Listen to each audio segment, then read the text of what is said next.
welcome back to my channel. I am here today in my work zone. I honestly don't know what this video is going to end up being, but I thought I would turn the camera on and show you some of my day-to-day things that I do. I have a lot of live sale prep this week. I have some packages that I'm going to ship out now, and lots of checking on plants, watering, kind of just like a plant chore, live sale prep. But I thought I would just record and see if I could make a video out of it. I know some of you have been interested to see kind of some things behind the scenes. I just wasn't sure how interesting it is behind the scenes, so I haven't done it. But we'll try it out today and see what I can come up with. So the first thing I'm going to be doing today is I'm going to be packing up some shipments. CFIA was just here,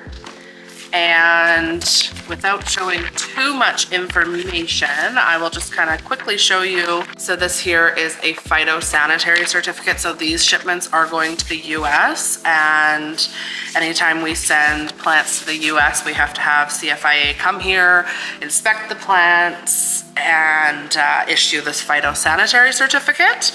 So that is why your shipping does look a little bit more expensive than if you were to just, you know, order within the US. Just check it all, make sure everything looks good, and then the phyto is issued. So I'm just gonna kind of get going here. I might have to time lapse some of this because obviously I'm gonna be packing plants, so it's not instant, but I'll give you show you little things of what people bought along the way. So most of these are going to fairly warm places. We've got California, Texas, Nevada, and Florida, but it is a little bit colder here. So although, you know, these places are quite warm, I'm going to still send them in an insulated box just to make sure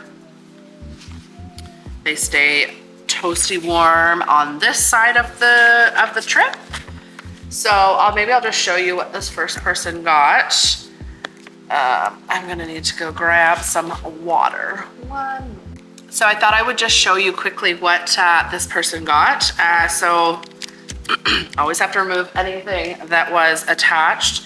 So this one is a Begonia Irenus, and I always like to make sure that they are watered before they go, but not too much water. So I usually just give them, you know, enough that in case there is a delay, because, you know, it happens. It's kind of out of my control once it leaves, but I want to make sure that there's not too much water, but enough that they won't dry out completely if they are not delivered next day. This one is, I have it in here because it's got drainage holes, but this one is a Nigrolaminum GG, and this one actually has 2 plants in it.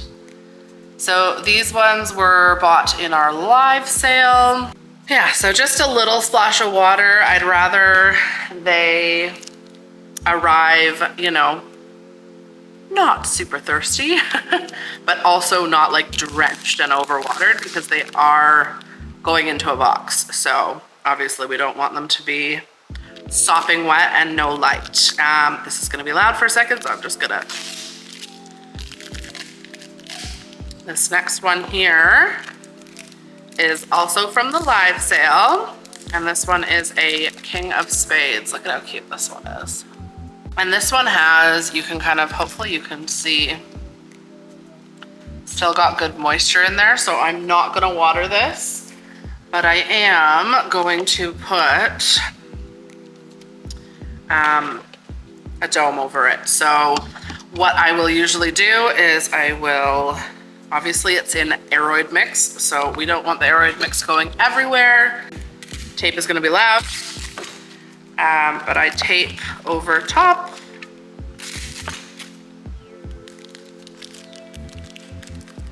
Like that first. So that's gonna hold the soil in there.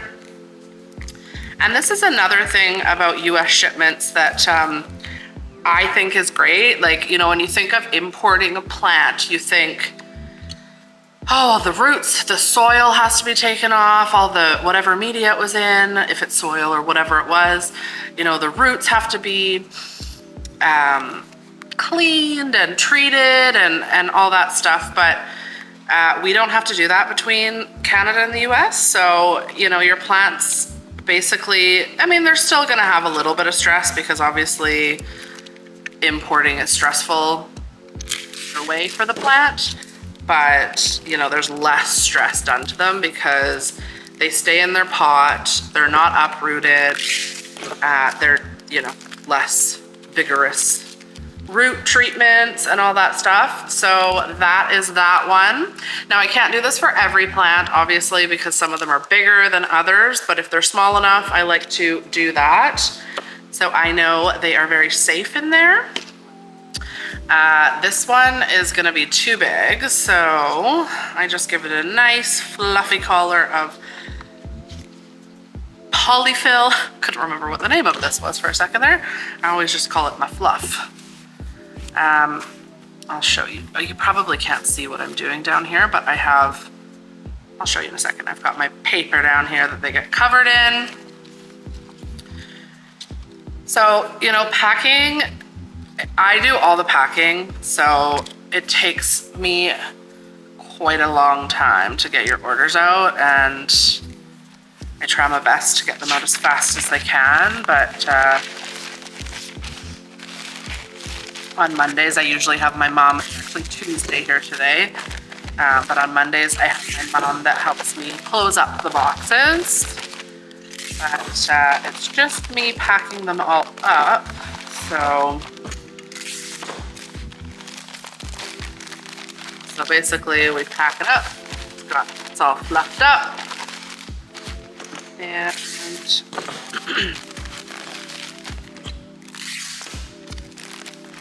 that's kind of your end product. I will put this one in paper too.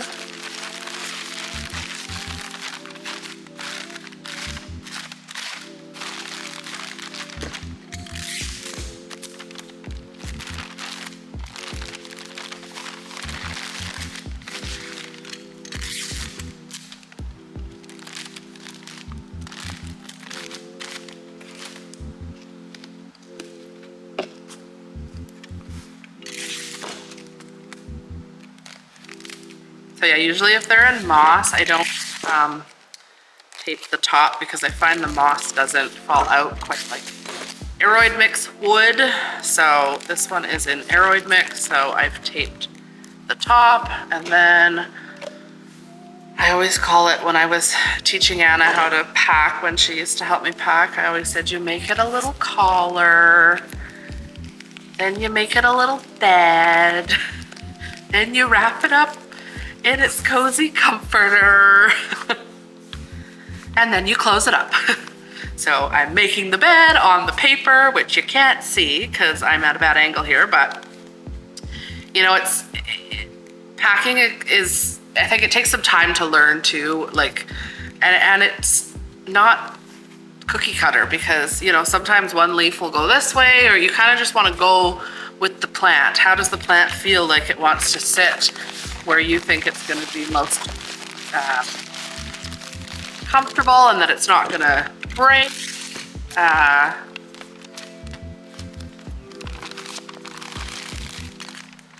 But I have been packing plants now for, oh gosh, what is it now? Close to 5 years. So I have my system, how I like to do it, and I'm sure others have different ways that they like to do it. I used to go back and forth. Something in my eye. I used to not ship in pots because it would allow the plant to sit flatter. But then, you know, again, that's disrupting the plant. So I went back to shipping them in pots. But having said that, when you're shipping them in a pot, you know, your pot is this big, your plant leaves, they go flat, right? So the poly will I kind of try to make the poly almost as wide as the plant pot. so that, you know, they're just kind of floating in there. If you do less poly, I feel like there's more of a chance that you might break a leaf. Leaves break in shipping sometimes. It's just sometimes unavoidable, but you know, obviously try your best to not have broken leaves.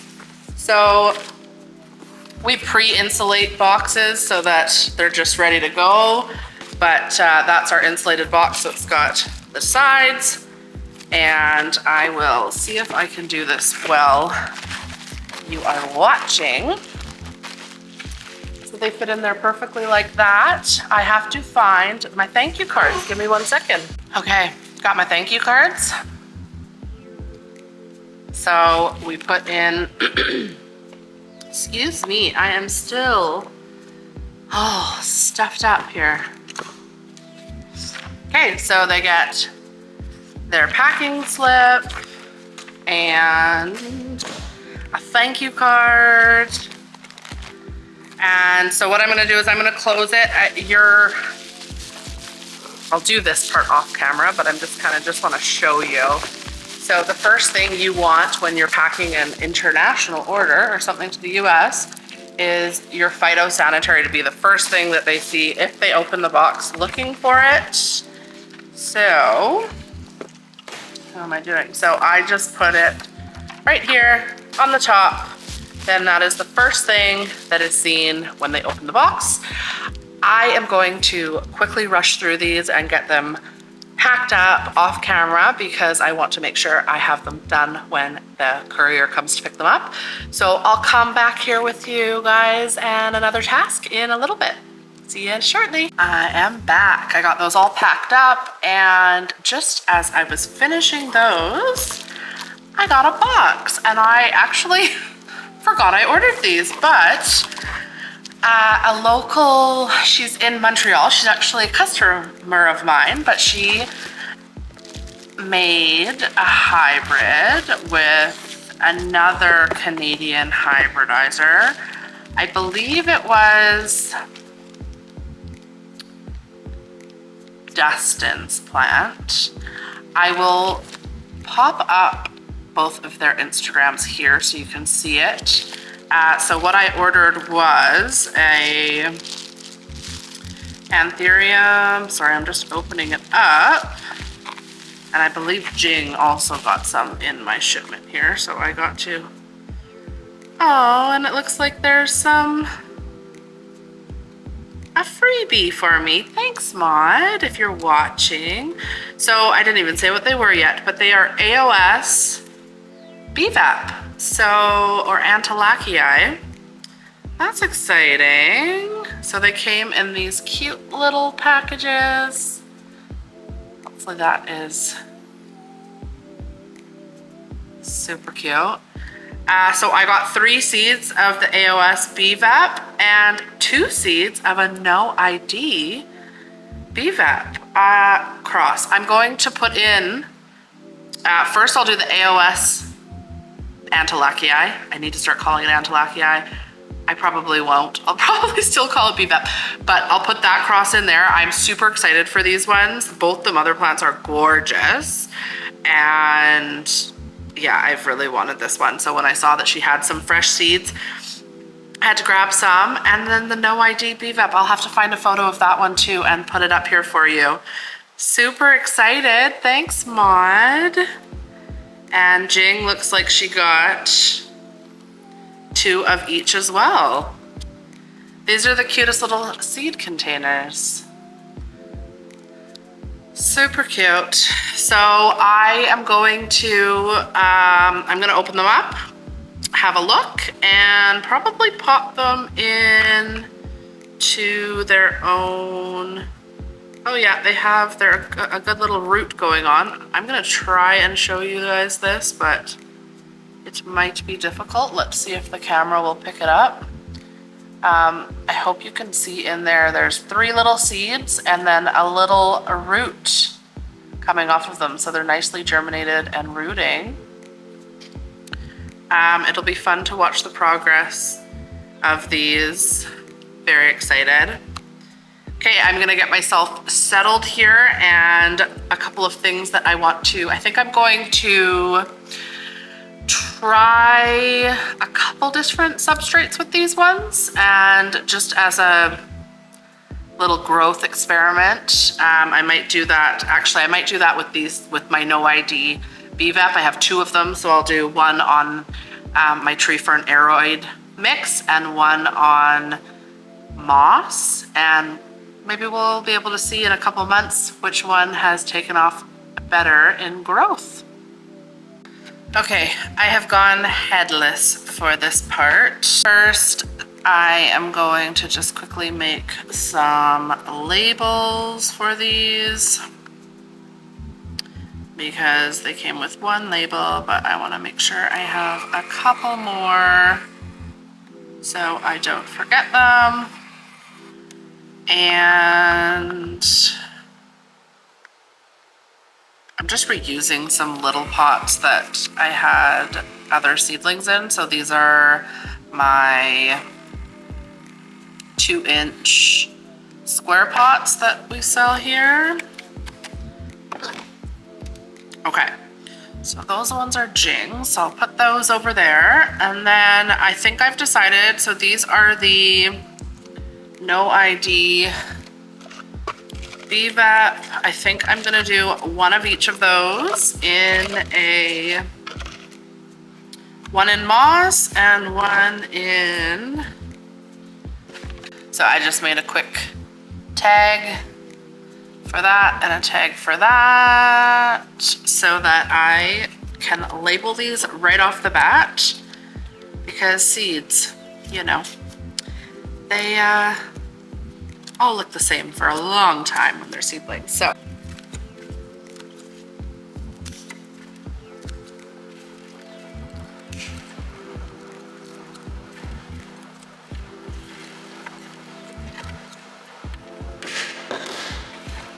okay, so I've got my moss. I am just gonna fill the pot. It is literally just a seed, so I'm gonna fill the pot completely because it's basically just gonna be sitting on top of this. So this moss actually has a little bit of perlite in it, but it's just majority of moss. And as you probably saw earlier, I chopped it up just a little bit because these pots are so tiny. Okay, so I'm gonna do one of these guys in, yeah, so I'm gonna try and show you these. They're actually got a good little root on it. Let's see if I can. I don't want to pull that moss off because it looks stuck to it, but hopefully you'll be able to see that little root. So that's great. I'm just going to plop it in there. It's just sitting on top like that. And put a tag on it before I forget. And then I will be putting these into a dome. So I'm gonna pot one of them. So I've got one in moss, and then the other one I'm gonna do in my tree fern aroid mix. So just put some in there. I'm just curious to see, I don't germinate a lot in an aroid mix or with tree fern usually, but I'm interested in doing a little experiment. So now I just have to find where that other one is.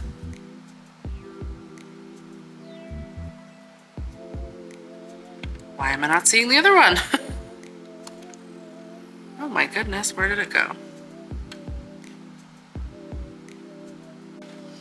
Okay, tag said 2, but I only found 1. So maybe we'll have to do the experiment with one of these AOS BVEPs. That's fine. So we'll do one of the AOS BVEPs in this tree fern mix right here. So it's got a nice little rooty on it. So hopefully you can see that. And I'm just gonna literally like plunk it on top. with the root down, obviously. So I'm gonna label that one. And I'm gonna do moss for the other two because that's usually my go-to. And I am putting them in individual pots right off the bat just because I'm just feeling it today. Usually I would put them in kind of a communal living situation, but they came in this little container and I don't want to leave them in this little container. So if I'm gonna be messing with them anyways, I am just gonna put them in their own pot. So hopefully that'll give them a good little jump start.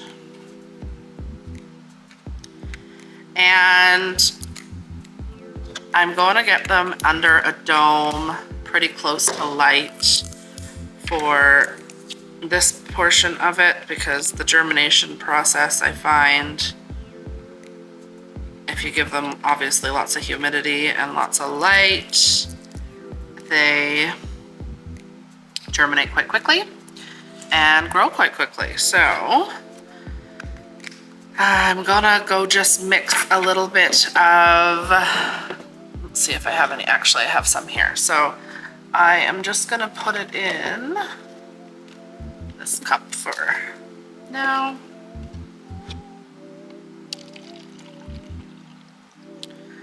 I always,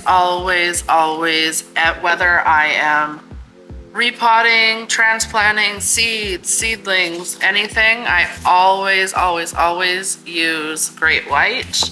I find that it helps with the transplant shock and root growth and all that good stuff. So I just kind of eyeball it, but this is a very little amount that I have in here. So I kind of just want my water to look a little bit brown and give it the smell test. So just kind of looks like that. So I'm just gonna lightly give them a little bit of water. And then I'm gonna put them in the dome right away. So I'll keep you guys updated on how these are growing.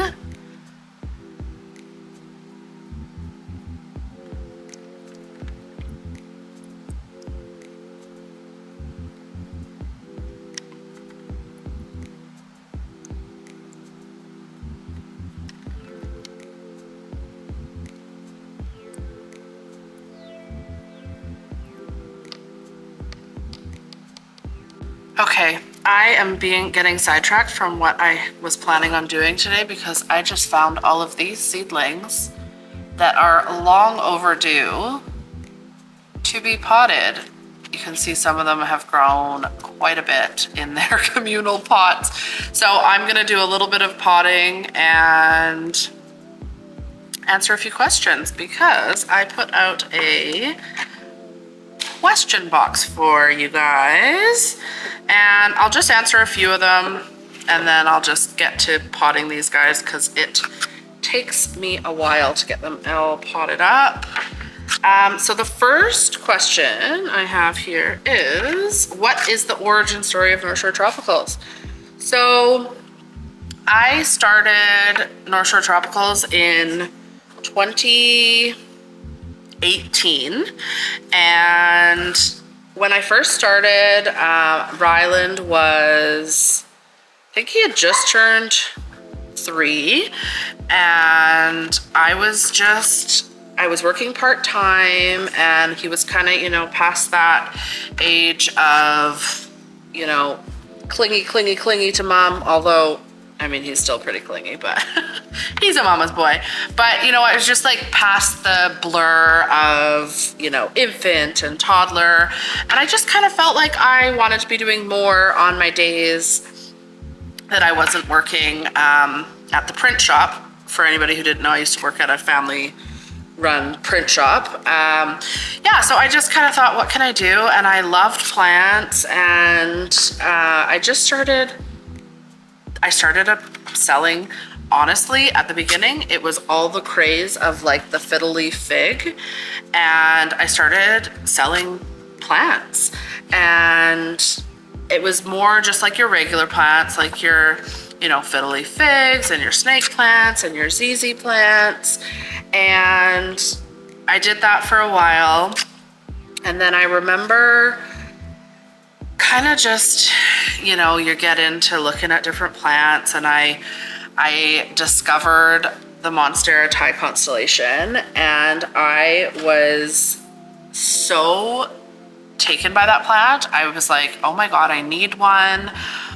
I didn't know where to get one at the time, and I found a place back in, I think, Ontario. They were the only place that had them, and I remember getting it, and I think, I mean, at the time, I felt like it was a lot. It was probably cheaper than what they are now, but I felt like it was a lot at the time. And I remember getting it and being quite underwhelmed with like the variegation, you know, because you obviously you go on Instagram and you see, you know, the most gorgeous ones available, right? Because everybody has, you know, usually Instagram is a reel of all the like most beautiful ones. So I was pretty underwhelmed with it, and so then I started looking more into getting them, importing them myself.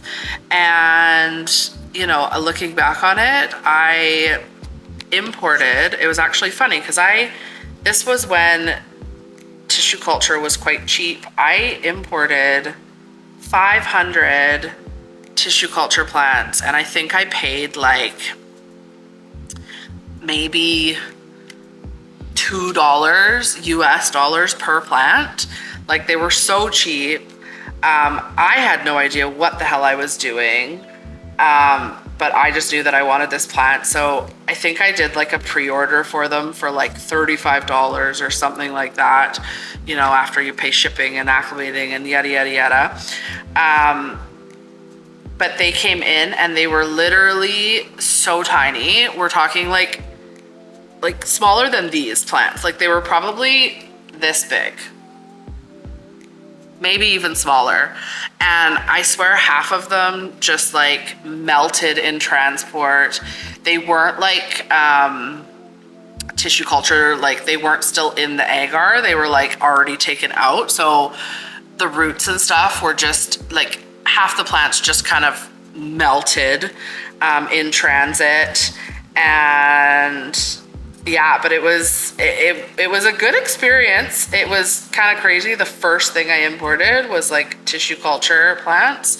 Not really even, I don't even think at the time I even really knew that like they were tissue culture. Like, I admittedly was just getting into it. So I didn't know. I was kind of learning as I went, right? And I actually had another girl at the time who, like, I think she had been into importing plants longer than me at the time. So she kind of helped me with them. She took half of them and I took half of them. But yeah, that was kind of my first experience into importing. And then obviously I caught the bug and I needed everything. There wasn't a ton of people, at least in Vancouver at the time, like selling imported plants.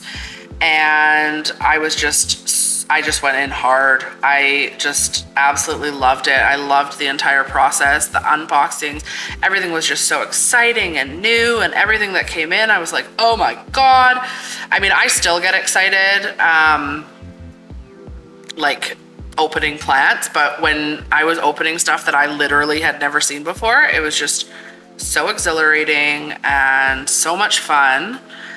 And yeah, so that was the end of 2018. And then I opened my website. I quickly knew from then that this is what I wanted to do. Like, I am not a person who just likes buying plants from, you know, the store or from another like grower and selling them. Like, I love the growing aspect of it, the caring for them. I love propagating them and acclimating them, and that to me is what was fun. So I knew right away, I was like, this is my calling. This is where I am gonna have the most fun. So mind you, all of this at the time was just I was at my house. So I opened my website in, I believe it was April of 2019. And that was kind of the first, go at a website and figuring out all that.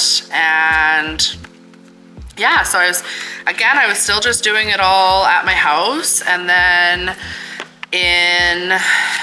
I believe it was November of 2019, I actually got a little space in North Van. It was kind of like, so it was in a commercial space. So I basically had like the top office space and then the lower, like I would call it like the retail space. So it was super fun. When I moved there, we used to have in person, for anybody who is watching this and you were like an OG like supporter of my business, you'll remember this. We did, actually I should rewind a little bit, because before I even got this space, I used to rent out spaces to have sales. So I did some sales I did a lot of markets to begin with, and then I would rent out, actually there's a place in North Van called the Presentation House Theater, and they rent out, I think it's an old church on the property, and it was a cool space. So I could rent that space out, and I used to bring all my plants there, because again, I was doing it from home. So I'd bring all my plants there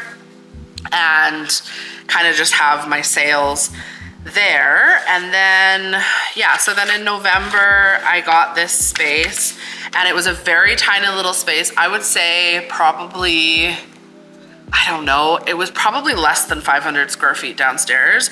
And I remember people just like lining up down the road for the opening, and then everybody would just like squish into this little place and find the plants that they want. And of course, this was before COVID. So, but yeah, if anybody's watching this and you were like an OG supporter of my business and you remember those times, I'd love a comment.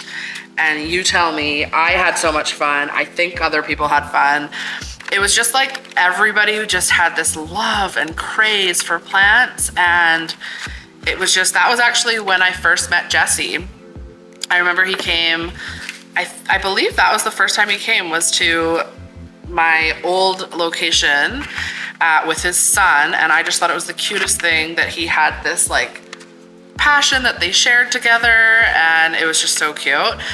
So I was there for about a year, and we expanded quite a bit. I mean, for anybody who was selling plants or was in the plant hobby in 2020, you know that 2020 was a little bit crazy. Yeah, so I ended up getting the space that I'm in now at the end of 2020. So we moved in here in November of 2020. And this is really, like I said before, like where my passion is. Selling the bigger plants and stuff, it's fun, but I've said this to multiple people too. I'm like, I could just sit here all day. If all I had to do ever was repot plants, I would just be the happiest person ever. Because this is what I love to do. I love to repot plants and care for plants, and it's just, so much fun. So that was a big, long-winded story, but hopefully that was a little bit of how Northshore Tropicals. And then obviously the name I live in North Van. Sometimes it's called Northshore, and I'm horrible at naming anything, so it wasn't easy. Northshore Tropicals. It was actually interesting because in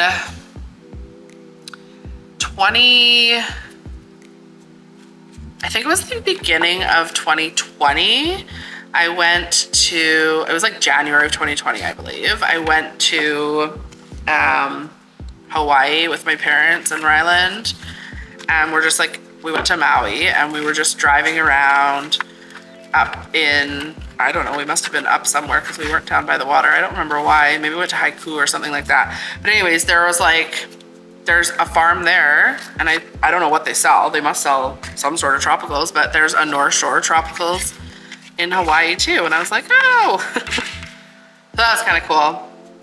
But yeah, let me see what the next one is. Will you ever have your hair down? I hate my hair down. No, you probably won't see my hair down. The most you'll see my hair down is if I have it in like a braid or something. How to grow anthuriums in ambient conditions. So I don't grow a lot of anthuriums in, I would say, ambient conditions, although right now it is getting down to about 50% in the shop when it's drier outside. Like right now it's pouring rain and it's 67% in here, and the low last night was 60. But last week it was a lot drier here and it did go down to like 50%. So my biggest tip for growing an ambient is obviously keeping up to your watering. Usually if you, I mean, obviously there's some types of anthuriums that are never gonna like to be in, you know, lower humidity, like a splendidum or a debilis or debil or whatever you say it. Certain ones, they're just not gonna, like, you just might as well not try. But a good majority of them, like as long as they are getting watered regularly and their root system is not drying out, you're gonna be okay. I keep going back and forth if I actually want to do this or not. I don't have a lot of plants at my house, but I think like I was trying to like figure out why I was feeling like I didn't want to have plants at home anymore. And I think what it boils down to is that I have a plant room at home, right? So like I just basically at this point go in there to water them, and I'm not like enjoying them, you know, like I'm not looking at them when I'm in my living room, and I don't go into the plant room other than to water them because I just don't end up having extra time to do that. I'm here so much of my day, and then on the weekends I'm running around with sports with Ryland or doing whatever. So I've been really debating whether I even want to have plants at home anymore. But I keep going back to potentially getting like a shelf for my living room and just having it be like my anthurium shelf in the living room so that I can just, you know, enjoy them like when I'm there, instead of having to go into the plant room to enjoy them. So I think I might try it, and that will be a good test for me because my house, I mean, in the winter time, my house is like 30%. So I think I might get a few plants in more of a like semi-hydro setup. I quite like leca for some anthuriums, and I have some in leca here. So I might bring some of them home if I get this shelf. I'll probably film it for you guys if I do this. And then I can give you kind of updates on what I've done to keep them. I probably will see how bored I get this winter, but ideally I'd like to start this project in the springtime when it's not so much of like a change for them to come from here to my house. But we'll see. Maybe I'll start it sooner. Just depends how bored I get. But yeah, that would be my biggest thing, is just keeping up to your watering, making sure your plant, obviously you don't want it to be like sopping wet, but you definitely do not want it to dry out at all, really. I am a firm believer in watering like less but more often. I know it can be a pain, but I honestly think, in my experience, they do better that way. Okay, let's see what our next question is. Pest prevention for non-beneficial insect users. So, I mean, if you're not going to use beneficials, you're just going to really have to keep up to, number one, checking your plants regularly. Knowing what to look for too is a big thing. I have seen so many people, you know, they're new to maybe checking what a pest damage looks like, and they'll post something and say, what's wrong with my plant? And it's like very clearly thrip damage, or so kind of familiarize yourself with what pest damage can look like on your plant. And then, you know, it's very easy, very, very easy to tell that something's wrong with that plant. For example, like at home, I have quite a few, not quite a few, but I have like 3 monsteras. And I was on vacation this summer, and I have been fighting thrips in my darn plant room forever because I have more thin-leafed like philodendrons or monsteras, just things that thrips really love. And then I always have my window open in there. So I just feel like I'm just constantly fighting thrips in that room. But I came back from vacation in the summer, and one walk into that room and I knew that that particular monstera had thrips. It was just, I knew it without even getting close to the plant. I was like, oh no, here we go again. So it's like getting to know that. I think that's number one. And then number two, like if you're not gonna use beneficials, if you're in the US, you have access to systemics. If you're in Canada, we don't have as much access to, you know, some of the insecticides or systemic stuff. So you're gonna have to be more just like vigilant to be checking your plants often. Spraying down your plants often really helps. Like obviously if they get them, then you can spray them down, and but keeping it off of them in the beginning is a big thing.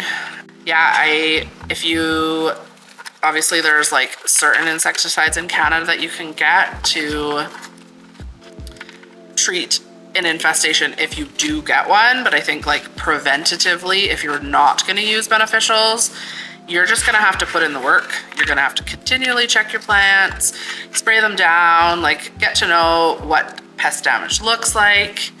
And I guess I should ask if there's a reason why you don't want to use beneficials, because they are very beneficial. I love using beneficials. I've said it before and I'll say it again. They are my best friends. I know some people can maybe get a little bit like grossed out that they're, you know, on their plants or in their house or whatever, but they definitely help. And it's just like nice to know you have a little bit of extra help in the background. Honestly, you barely even see them, but it's just nice to know that they're there and they're helping to ward off or get rid of the bad bugs. How did your friendship start with Charmaine and Alice? Our friendship started, so I feel like our friendship started very like organically. So they both were buying plants from me, and I think it was so they were buying plants from me, but they were also like importing and selling quite a bit of plants. And I can't remember if it was 2021 or 2022, but you know, I do them more inside now, but before I used to do sales like outside at the back. And I think I invited them to come and sell some plants at a sale. I liked to, you know, ask people occasionally if they want to come bring more plants and sell. I always thought it was nice to have like, you know, a little collaboration with other sellers. And so I think I asked them if they wanted to come sell some plants, and then they did. And then, yeah, I think it just happened really naturally. Like we just kind of kept chatting, and yeah, that's kind of, and then the rest is history.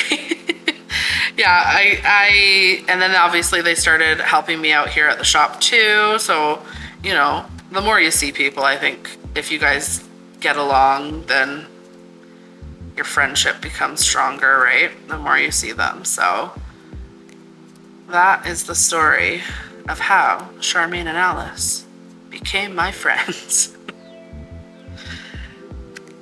So, okay, before I answer, I think I'm just gonna do one more question because honestly, these are kind of the last, can you see what I'm doing here? The last of the batch of these little guys, and to be honest, I'm not gonna pot them all.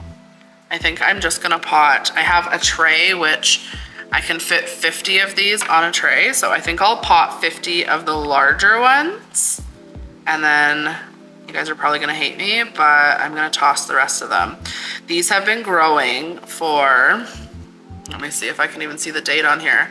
Yeah, these have been in here for like 10 months. So, oops. The little tiny ones that haven't done anything in 10 months, they're probably very weak seedlings. So, you know, we're not gonna keep the weaklings. Nobody wants those. We want the ones that are gonna grow nice and strong.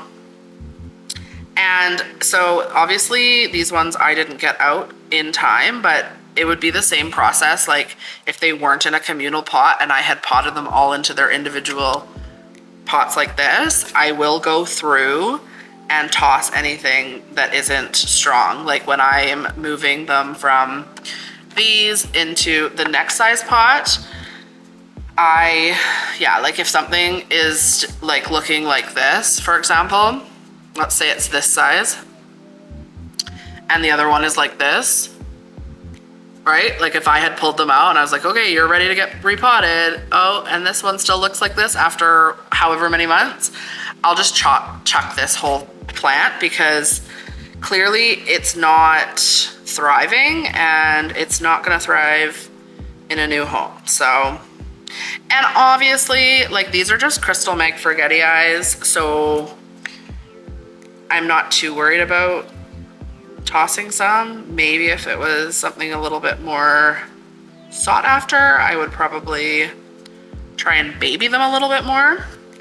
But these guys aren't, you know, anything super special. So I've had batches where I've had super low yield on them and I'll only have, like these ones had so many. This is like a small portion of the seeds that I got. I probably had hundreds of seeds. So I've had other ones where I probably haven't even shown them to you guys, but I have some KOS Lux that are like, I have 4 plants that ended up being plants and they're also not growing very fast. So, you know, I'm babying those 4 plants because I only have those 4 plants, but in a case like that, obviously there's a shit ton of them. So I'm not gonna baby them. Okay, well, I'm gonna probably do, oh no, I said I was gonna answer one more question. Any plants you think are underrated or overrated? To be honest, I think some of the most underrated plants are just like your basics, like your crystallinums, your forgetii, your plerinervium, like the basic, some of the most basic anthuriums that, you know, we have maybe forgotten about, I think are some of the most underrated ones. Like some of them are so easy to grow, they are beautiful.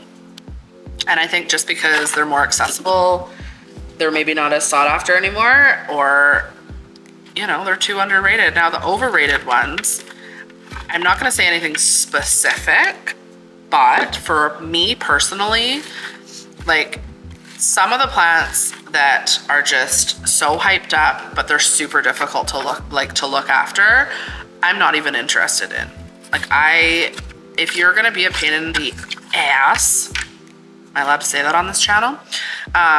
Anyway, if you're gonna be a pain in the butt, we'll put it that way, I don't wanna own you. Like I wanna enjoy this hobby and I don't wanna stress out that I'm gonna try and keep this plant alive, and yeah.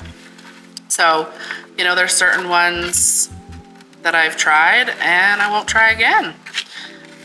Well, I maybe tried again and again and again, and then now I won't try again. But yeah, no, nothing specific I think overrated. I just think in general, plants that are like for some reason, a lot of the plants that are more sought after, or some of the plants that are more sought after, can be more difficult to grow. And to me, that just makes them overrated. Like, I just don't want any part of it. Okay guys, I am going to turn the camera off and finish potting up the rest of these babies that I have here, and we'll see where the rest of the day takes me. Maybe I'll come back today, and if it's not today, I will see you tomorrow. Hey guys, welcome back. It is Friday. We are basically set up here for the live sale. I know I was going to show you some of the things that we have for the live sale, but I got busy this week, so it is the day of the live sale. So I'll show you a little bit of the setup, and I have a couple people here in the background picking their favorite plant from today's live sale, and we'll show you what we got.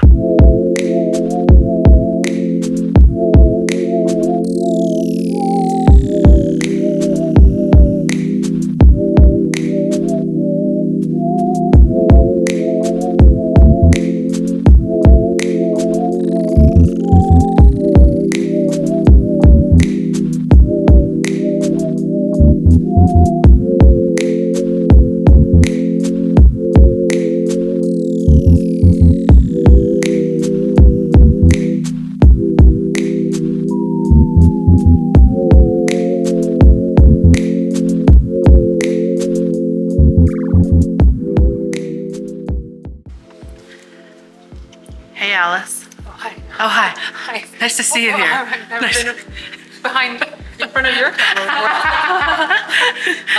Don't be shy now. Can I show you The background lighting is horrendous. I'm gonna turn you this way. Oh, that's better. Okay. With our decoration in the background. I know. Isn't this cute? What is your pick? I have half a mind to like cock block the sale and no, I can't. This King of Spades with the really wide sinus. I can't see what the camera's seeing. So cute. You can bring it a little closer. Look at that leaf. Oh, am I in the center? Yeah. And this one? But also this one as well, but not quite as much. Yeah. They're so good, this batch. We've And already I've always put so wanted many. a wide sinus HU King of Spades. My dog is like backward sneezing in the background. You okay over there, Frank? This one would probably be my pick because the veins are so minimal. What number is that one? This is gonna go 67. up after the live sale, but If it's still available. congratulations to whoever. 67. Am I the winner? Are you the winner? Yeah, that's my pick. And this is Andrea. Hi. What's your pick? I'm gonna go with the Anthurium doriaki red crystal. Ooh, it's pretty. Let's bring it a little closer. Yeah.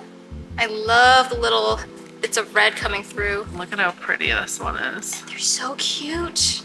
And what's the number on that one? That one is Oh, you might 30. actually just take it, but Oh, I mean, you're not wrong. who knows? Well, You're not congratulations to whoever. wrong. It's so cute. Looks like a little heart.